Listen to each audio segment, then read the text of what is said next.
নমস্কার বন্ধুরা, মুনমুনের পাঁচ ফোড়ঙে সকলকেই স্বাগত।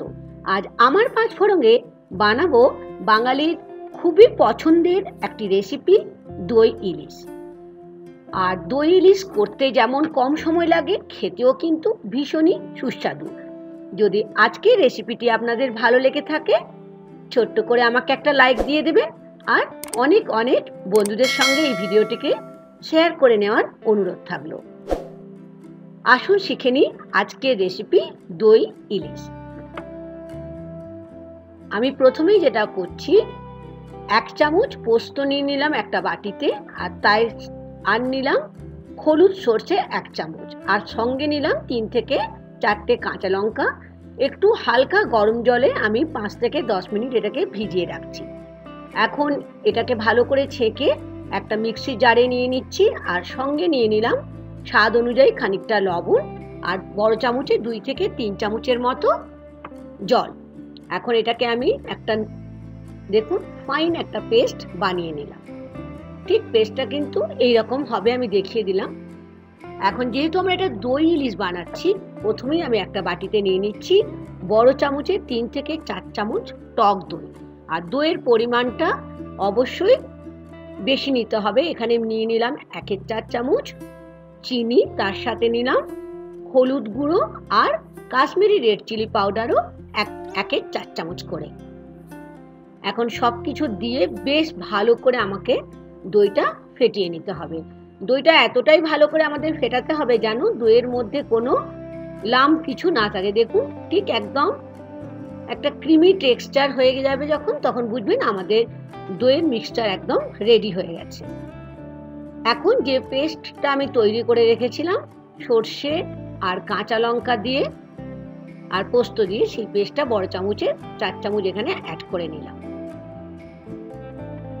ঠিক এরকম ভাবে আবার মিশিয়ে নিচ্ছি দইয়ের সাথে। আর যদি সাদা সর্ষে না থাকে আপনারা কালো সর্ষেও ব্যবহার করতে পারেন। আর এখানে নিয়ে নিলাম স্বাদ অনুযায়ী লবণ। লবণটা দিয়ে আবার বেশ ভালো করে মিশিয়ে নিচ্ছি।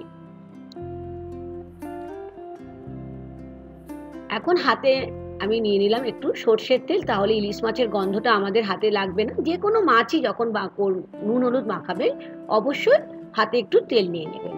আমি এখানে ইলিশ মাছ নিয়েছি 250 গ্রামের মতো। যেহেতু মাছটা আমার বড়, সেই জন্য আমি 2 পিস নিয়েছি। আর লবণ আর হলুদ দিয়ে এটাকে 5 থেকে 10 মিনিটের মতো ম্যারিনেট করে রাখবো। আর ইলিশ মাছ তো খুবই নরম হয়, সেজন্য দেখুন বেশি ভালো করে লবণ হলুদ মাখাবার জন্য কিন্তু বেশি ঘষা চলবে না। ঠিক এরকম ভাবে আমরা মাখিয়ে নেব। আমাদের ম্যারিনেট করা হয়ে গেছে ইলিশ মাছ। এখন 5 মিনিট পরে ফেরত এলাম। আমি নিয়ে নিচ্ছি একটা টিফিন বক্স। আমি একটু অন্য রকম ভাবে আজকে দই ইলিশটা বানাচ্ছি।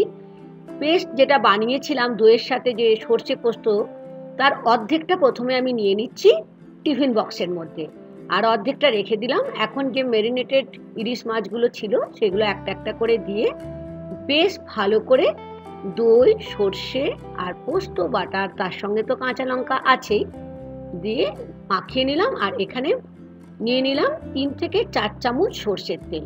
অবশ্যই আমাদের দই ইলিশ সর্ষের তেলেই করতে হবে। আর বাকি যে বাটাটা ছিল দই আর সর্ষে পেস্টটা আমি উপর থেকে দিয়ে দিলাম। এখন এখানে দিয়ে দেবো আমি কয়েকটা কাঁচা লঙ্কা। আর কাঁচা লঙ্কাও কিন্তু আমি আমার গাছের কাঁচা লঙ্কা ব্যবহার করছি।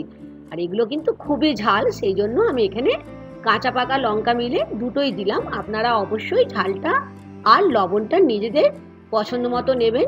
ঠিক এরকম করে দেখুন আমি মিক্স করে নিচ্ছি। হাত অবশ্যই লাগাবেন না, চামচও লাগাবেন না, তাহলে কিন্তু মাছটা ভেঙে যেতে পারে। খুব নরম মাছ তো। এখন কভার করে দিলাম। এর আগে আমি দেখুন কড়াইতে বড় 1 গ্লাসের জল নিয়ে ফুটতে দিয়েছিলাম। যেহেতু এটা আমরা স্টিম করব, মানে জলের মধ্যে টিফিন বক্সের মধ্যে রান্না করব, একটা রিং নিয়ে নিলাম আর ওপরে বসিয়ে নিলাম টিফিন বক্সটা। 5 থেকে 6 মিনিট মিডিয়াম ফ্লেমে আমি এটাকে কুক করতে দিলাম। ফিরে এলাম 5 থেকে 6 মিনিট পরে। জলটা দেখুন একদম যখন হাফ হয়ে গেছে, বুঝতে পারবেন আমাদের মাছ রান্না হয়ে গেছে।